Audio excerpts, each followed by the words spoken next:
Assalamualaikum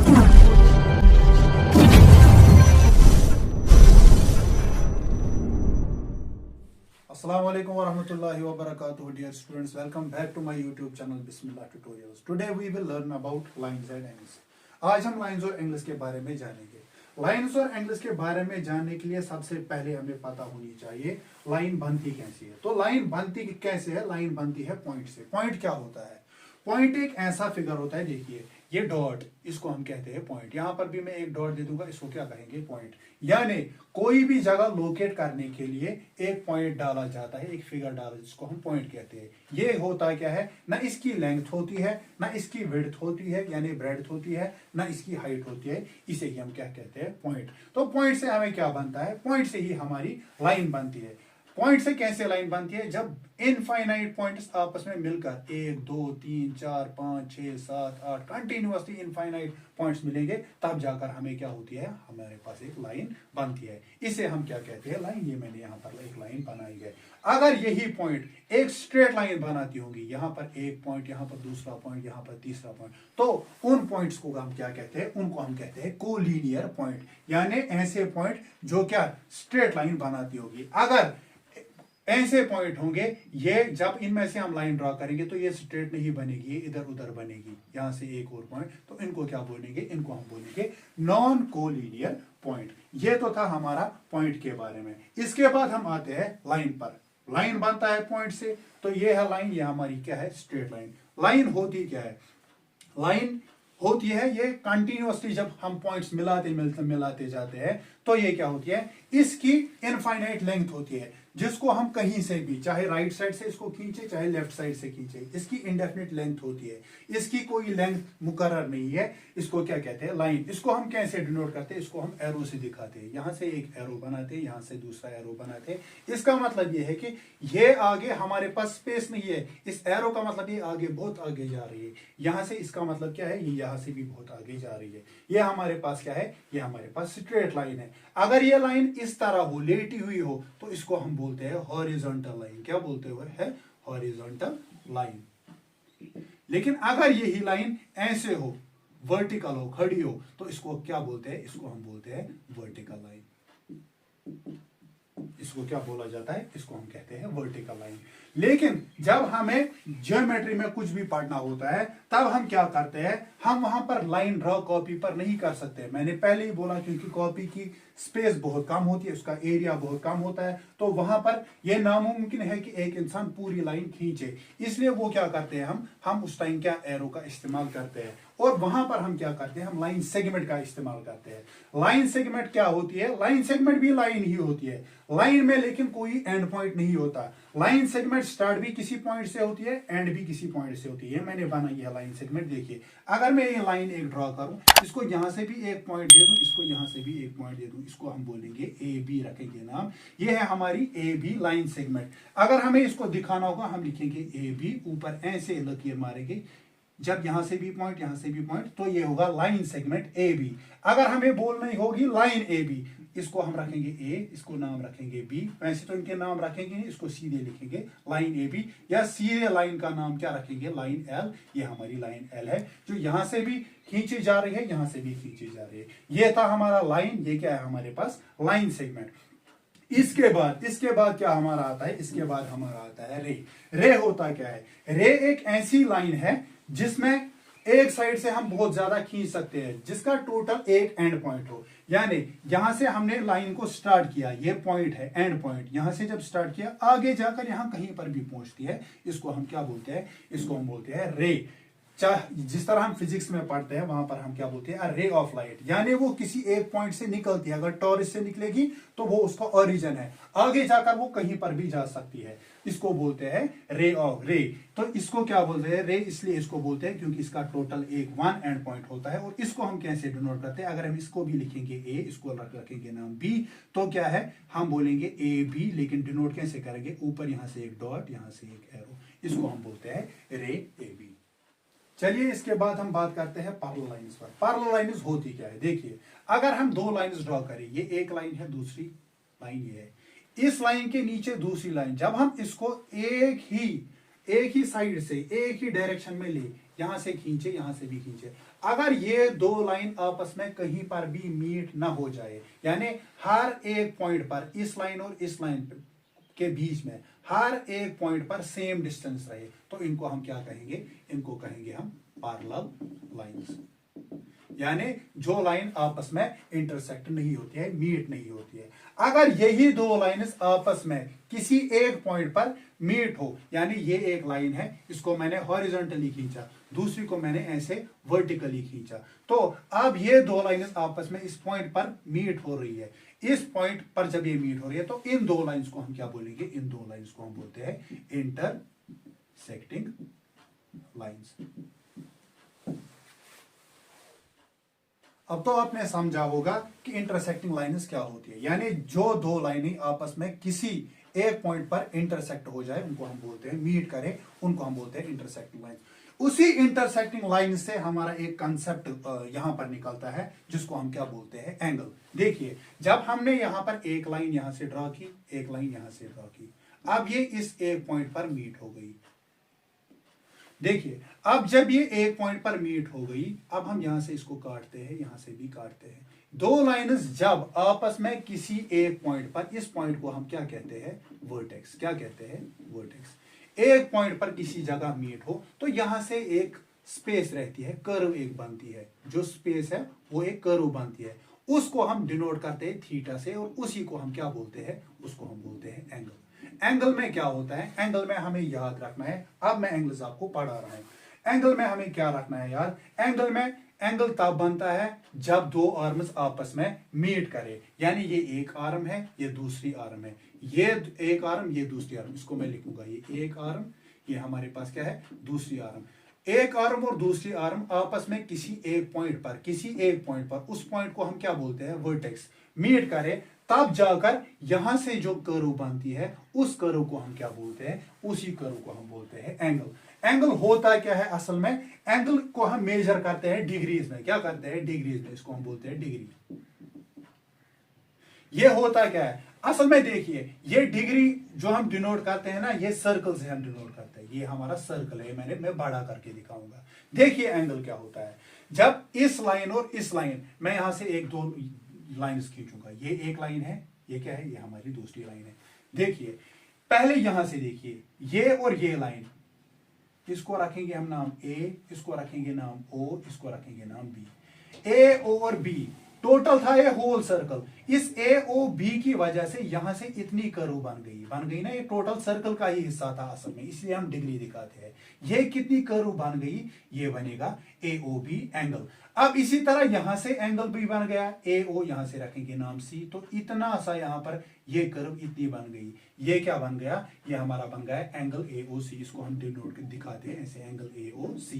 जो बीच में होता है वही हमारा एंगल होता है। ए और सी ये दो आर्म्स है, यहां से एक आर्म ओ ए की तरफ जाती है, दूसरी आर्म ओ सी की तरफ जाती है। अगर एंगल ए ओ बी बोलना होगा तो एंगल ए ओ बी। इससे मुराद, इसका मतलब क्या होता है? यानी ओ की एक आर्म कहां से जाती है? ए की तरफ, दूसरी आर्म कहां से जाती है? बी की तरफ। अब अगर हम बोलेंगे एंगल एंगल, अब यहां पर रखेंगे नाम डी, डी ओ सी या सी ओ डी, यहां पर मैं लिखूंगा एंगल सीओडी। सीओडी का मतलब क्या है? ओ की एक आर्म कहां से है? सी की तरफ से, दूसरी आर्म कहां से है? डी की तरफ से, यानी ये वाला एंगल, ये वाला पोर्शन। इसी तरह यहां से बीओडी, ये वाला पोर्शन।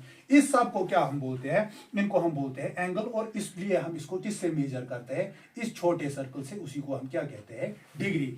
अब देखिए, ये जो कंप्लीट सर्कल होता है ना, जब हम कंप्लीट सर्कल बनाते हैं, टोटल बनकर कितना बनता है? ये बनता है 360 डिग्री। और इसी 360 डिग्री को हम क्या बोलते हैं? Complete angle. ये मैंने यहां पर दिखाया है। इससे पहले मैं कंप्लीट एंगल दिखाऊं, इससे पहले मैं आपको बाकी एंगल्स के बारे में पहले पढ़ाऊंगा। ये तो आपने जाना, ये तो आपने समझा एंगल होता क्या है, जिसको हम डिनोट किससे करते हैं? थीटा से।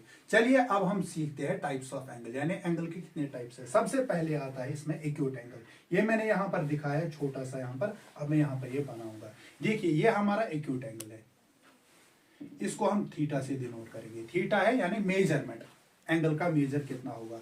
देखिए, 0 less than theta less than 90। इसका मतलब क्या हुआ? कोई भी एंगल, कोई भी ऐसी कर्व, सर्कल की ये इतनी सी कर्व है, कोई भी ऐसी कर्व, कोई भी ऐसा एंगल जो 0 और 90 डिग्री के बीच में आ जाए उसे हम क्या कहते हैं, उसे हम कहते हैं एक्यूट एंगल। इसके बाद आता है हमारे पास एक्यूट के बाद मैंने बनाया है यहाँ पर राइट एंगल। राइट एंगल क्या होता है, जब हम दो लाइन्स ड्रा करेंगे, एक लाइन है, ये हमारी दूसरी लाइन है, अगर दो लाइन्स आपस में किसी एक पॉइंट पर मीट करती हो तो ये एंगल बनाती है। लेकिन अगर ये बराबर एग्जैक्टली 90 डिग्री का एंगल बनाता होगा, यानी थीटा हमारा कितना होगा 90 डिग्री, तो इसको हम क्या बोलेंगे, इसको हम बोलते हैं राइट एंगल। क्या बोलते हैं, राइट एंगल। और यहां पर मैंने अभी आपको नहीं समझा परपेंडिकुलर लाइन्स। परपेंडिकुलर लाइन्स वो वाली लाइन्स होती है जहां पर एक लाइन दूसरी लाइन पर इस तरह बैठे ताकि वो 90 डिग्री का एंगल बनाए, उसको क्या हम बोलते हैं, परपेंडिकुलर लाइन। और वहां पर कितना डिग्री बनता है, 90 डिग्री का एंगल बनता है, उसे हम क्या बोलते हैं, उसे हम बोलते हैं राइट एंगल। इसके बाद आता है ऑब्ट्यूज एंगल। ऑब्ट्यूज एंगल क्या होता है, देखिए ये एक लाइन है, जब ये लाइन है, इस लाइन ने इस लाइन को यहां पर, ये दो लाइंस ने आपस में यहां पर मीट किया, ये इंटरसेक्शन पॉइंट है, तो यहां पर एक एंगल बनता है इतनी, ये थोड़ी सी बड़ी कर्व है, जितनी छोटी कर्व होगी उतना छोटा एंगल होगा, जितनी बड़ी कर्व होगी उतना बड़ा एंगल होगा। तो यहां पर क्या है, ये हमारा थीटा है, मैंने यहां पर लिखा थीटा इज इक्वल टू 120, लेकिन यहां पर क्या होगा 90 degree less than theta less than 180। इसका मतलब क्या होता है, यानी जो एंगल 90 डिग्री और 180 डिग्री के बीच में आए उसे हम क्या बोलते हैं, ऑब्ट्यूज एंगल। जो बराबर 90 हो उसको बोलते हैं 90, ये राइट एंगल। जो 90 से छोटा हो यानी 0 और 90 के बीच में आए वो उसको क्या बोलते हैं हम, एक्यूट एंगल। ऑब्ट्यूज के बाद हमारे यहां पर आता है स्ट्रेट एंगल। स्ट्रेट एंगल क्या होता है, देखिए ये एक लाइन है, ये दूसरी लाइन है, जब दो लाइंस आपस में इंटरसेक्ट हो किसी एक पॉइंट पर, लेकिन वो दो लाइंस इकट्ठे होकर एक स्ट्रेट लाइन बनाती हो, वो बनाती होगी स्ट्रेट लाइन, यानी ये कर्व इतनी बन गई, यानी वो होता है उसका मेजरमेंट थीटा किसके बराबर होता है, 180 डिग्री के बराबर। उसको हम क्या बोलते हैं, उसे हम कहते हैं स्ट्रेट एंगल। क्या कहते हैं, स्ट्रेट एंगल। मैंने अभी भी बोला जितनी कर्व छोटी होगी उतना छोटा एंगल होगा, जितनी कर्व बड़ी होगी उतना बड़ा एंगल होगा। इसके बाद स्ट्रेट एंगल के बाद आता है हमारा रिफ्लेक्स एंगल। रिफ्लेक्स एंगल क्या होता है, अब हमने यहां पर एक लाइन ड्रा की, यहां से दूसरी लाइन ड्रा की, तो यहां से लेकर यहां तक अब ये और ज्यादा बड़ी कर्व बन गई। ये क्या है, ये 180 से लेकर कहां तक है, 180 से लेकर थीटा, ये है 360 डिग्री तक, यानी 180 और 360 के बीच में जो एंगल हमें बने उसको हम क्या कहते हैं, उसे हम कहते हैं रिफ्लेक्स एंगल। क्या बोलते हैं, रिफ्लेक्स एंगल। इसके बाद लास्ट में क्या आता है हमारा कंप्लीट एंगल। वो मैंने पहले ही समझाया, देखिए ये कर्व इतनी है, तो इससे बढ़कर जब हम, हमारे पास ये लाइन है, दूसरी लाइन भी हम ड्रा करेंगे। क्या करेंगे, दूसरी लाइन ड्रा करेंगे। देखिए पहले ये लाइन यहां से जा रही थी, बन गया छोटा एंगल, फिर और बड़ी, फिर आगे, फिर यहां तक राइट एंगल, फिर ऑब्ट्यूज, फिर स्ट्रेट, फिर रिफ्लेक्स एंगल। फिर जब ये एंगल इसी तरह बढ़ता गया, जब यही लाइन यहां से वापस होकर इसके ऊपर फिर से कोइंसाइड हो जाएगी, तो ये यहां से क्या बनाता है, ये टोटल सर्कल बनाता है। उसको हम क्या बोलते हैं, उसे हम बोलते हैं कंप्लीट एंगल। क्या बोलते हैं, कंप्लीट एंगल। और कंप्लीट एंगल कितना होता है, उसका मेजरमेंट होता है टोटल 360 डिग्री, इसे हम कहते हैं कंप्लीट एंगल। इसके बाद आते हैं हमारे कॉम्प्लीमेंट्री एंगल्स। कॉम्प्लीमेंट्री एंगल्स क्या होते हैं, ऐसे दो एंगल्स जिन दो एंगल्स का सम टोटल 90 डिग्री होगा। देखिए ये मैंने लिखा है, ये मैंने यहां पर बनाई है एक डायग्राम, ये राइट एंगल है, ये मैंने यहां पर एक लाइन खींची, अब यहां से एक एंगल है, यहां से एक एंगल है, इसका मैंने नाम रखा θ1, इसका नाम रखा θ2। ठीक है, अगर इसका टोटल सम कितना होगा 45, ये भी होगा 45। जब दो एंगल्स को हम सम करें, दो एंगल्स को सम करें और उसका सम कितना आए θ1 प्लस θ2, उन एंगल्स का सम कितना आए 45 प्लस 45 यानी 90 के बराबर, उन एंगल्स को हम क्या बोलते हैं, उनको हम बोलते हैं कॉम्प्लीमेंट्री एंगल्स। हमारे एक्सरसाइज में जो क्वेश्चन आते हैं उसमें हमें दिया जाता है, अब ढूंढो इसका कॉम्प्लीमेंट्री क्या होगा। आपको 30 डिग्री दिया होता है एक एंगल, इसका कॉम्प्लीमेंट्री क्या होगा, 90 में से माइनस करेंगे वो आएगा 90 माइनस 30, तो दूसरा एंगल कितना होगा, दूसरा होगा 60 डिग्री। इनको हम क्या बोलते हैं, कॉम्प्लीमेंट्री एंगल्स। इसी तरह इसके बाद क्या आता है, इसके बाद आता है हमारा सप्लीमेंट्री एंगल्स। सप्लीमेंट्री और कॉम्प्लीमेंट्री में खाली इतना फर्क है, इसमें भी दो एंगल को गिना जाता है सप्लीमेंट्री में, लेकिन कॉम्प्लीमेंट्री में दो एंगल्स का सम कितना आना चाहिए 90 डिग्री। सप्लीमेंट्री में क्या आना चाहिए θ1 प्लस θ2, वो किसके बराबर आना चाहिए 180 डिग्री। यानी ये इस तरह की ये एक लकीर है, हमने यहां से एक लाइन खींची तो यहां से 90 है, यहां से कितना है 90, ये हमारा θ1 है, ये हमारा क्या है θ2। अगर θ1 प्लस θ2 किसके बराबर होगा 180 के बराबर, तो वो काम उन एंगल्स को हम क्या बोलते हैं, उनको हम बोलते हैं सप्लीमेंट्री एंगल्स, उनको बोलते हैं सप्लीमेंट्री एंगल्स। इसके बाद आते हैं हमारे एडजेसेंट एंगल्स। एडजेसेंट एंगल्स किनको कहते हैं, देखिए ये लाइन मैंने एक ड्रॉ की, यहां पर एक और लाइन ड्रॉ की, यहां पर हमें दो एंगल्स फॉर्म हो गए। एडजेसेंट एंगल वो वाले एंगल होते हैं, एडजेसेंट एंगल हमेशा पेयर में आते हैं, दो होते हैं। तो इस एंगल का एडजेसेंट ये वाला एंगल होगा। एडजेसेंट एंगल की पहचान क्या है, दो एंगल्स, अगर दो एंगल्स ऐसे होंगे उनका एक कॉमन वर्टेक्स होगा, यानी ये इस एंगल का, इसको हम रखेंगे नाम ए, ओ और बी, यहां से रखेंगे सी। ए ओ बी का भी वर्टेक्स ओ है, ए ओ सी का भी वर्टेक्स ए है, ये ओ है, तो इसका मतलब है इसका कॉमन वर्टेक्स, इनका कॉमन वर्टेक्स होगा, यानी वर्टेक्स इनका एक ही होता है। और जो लाइन इस लाइन की, जिस लाइन की वजह से ये दो एंगल बनते हैं, एक साइड से यहां से, दूसरे साइड से यहां से, और इनकी एक कॉमन आर्म भी होती है, ये है कॉमन आर्म। ये आर्म अगर हम काट देंगे, यहां से काट देंगे, तो ना यहाँ का एंगल रहा ना यहाँ का, इसलिए कॉमन आर्म है, ये आर्म इस एंगल की भी है, ये आर्म इस एंगल की भी है, तो ये है एडजेसेंट एंगल्स की पहचान, कॉमन आर्म। कॉमन आर्म होती है, कॉमन वर्टेक्स होती है, और जो ये लाइन है ये क्या होती है, इनसे क्या बनता है, इनसे हमारा बनता है एडजेसेंट एंगल। देखिए अब अगर मैंने यहां से लाइन ड्रॉ की, यहां से एक लाइन, यहां से एक लाइन, यहां से एक लाइन, देखिए ये ओ रखा, ये ए रखा नाम, ये बी है, ये सी है, ये डी है, ये ई है। देखिए बीओडी का एडजेसेंट क्या होगा एओडी, एओडी, क्योंकि इनकी कॉमन वर्टेक्स ओ है और इनकी कॉमन आर्म एक ये है। लेकिन अगर मैं बोलूंगा बीओडी और एओई, ये दोनों आपस में क्या है, ये दोनों आपस में एडजेसेंट नहीं है। क्यों नहीं है, क्योंकि इनकी कॉमन आर्म नहीं है, इस एंगल की आर्म एओ है, इस एंगल की आर्म डीओ है। इसके लिए कंडीशन क्या है, कॉमन वर्टेक्स भी होना चाहिए, कॉमन आर्म भी होना चाहिए, उसको हम क्या कहते हैं एडजेसेंट एंगल। इसके बाद हमारे पास जो है वो आता है लीनियर पेयर। लीनियर पेयर क्या होता है, ऐसे दो एंगल्स जो जिनका सम कितना हो 180 डिग्री, जो स्ट्रेट लाइन बनाएगी। देखिए यहां से ये है 60, मान लो ये अगर यहां से 60 है तो यहां से कितना होगा, ये होगा 120, तो 120 प्लस 60 कितना होता है 180। Linear means straight, linear means straight, और पेयर मीन्स दो। जब दो एंगल आपस में पेयर बनाएंगे, एक पेयर बनाएंगे, और उस पेयर की वजह से जो लाइन फॉर्म होगी, स्ट्रेट लाइन फॉर्म होगी, उसको हम क्या बोलते हैं स्ट्रेट एंगल, उसी को हम भी क्या बोलते हैं लीनियर पेयर। लेकिन लीनियर पेयर में क्या होता है, स्ट्रेट एंगल तो एक ही एंगल होता है, लीनियर पेयर में क्या होता है, लीनियर पेयर में बराबर दो एंगल्स होने चाहिए। दो एंगल जब इकट्ठे मिल जाते हैं और वो ऐड होते हैं, उनको क्या बोलते हैं, उनको हम बोलते हैं लीनियर पेयर। चलिए इसके बाद लास्ट में आता है हमारा एंगल बाइसेक्टर। एंगल बाइसेक्टर क्या होता है, ये मैंने एक एंगल ड्रॉ किया, ये इसका वर्टेक्स है, कॉमन वर्टेक्स, ये है ए, ये है ओ, ये है बी, ये हमारा एंगल है। ये हमारा एंगल मान लो ये कितना था, ये मान लो एंगल हमारा 40 डिग्री है।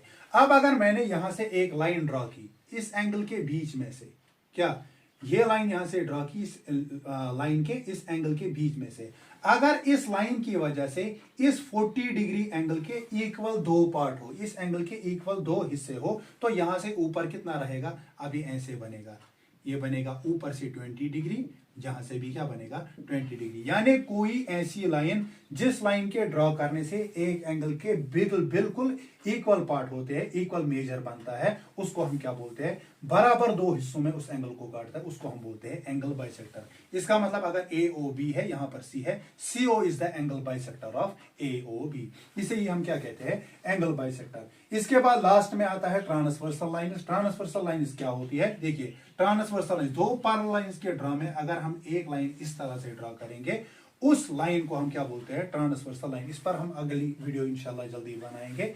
ये तो था आपका आज का टॉपिक लाइंस एंड एंगल्स के बारे में। अगर आपको हमारी ये वीडियो अच्छी लगी तो हमारी इस चैनल को आप शेयर कीजिए, आप इस चैनल को हमारी लाइक कीजिए, शेयर कीजिए और सब्सक्राइब कीजिए।